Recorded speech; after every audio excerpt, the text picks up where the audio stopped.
Today we talk about how can you enable show on incoming message on your Zello app. We go to figure out the solution on how you can do that on your Zello app. We go to figure out the solution on how you can do that on your app. Just follow these ways that it's going to work with you. So all you have to do, just go above here this sign, click on it. When just click on it, it's going to show for you a list like this here.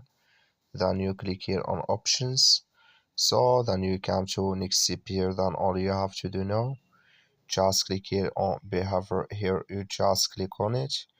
So then it's going to take you to next step here. Then all you have to do, just come here to show on incoming message. Click in this sign. Like you see this color show for us, that's the main here show on incoming message enable with us now. So and here can you enable on the turn on the screen if you want or not. That's all you have to do. Thank you for watching. Don't forget to support us by liking, subscribe.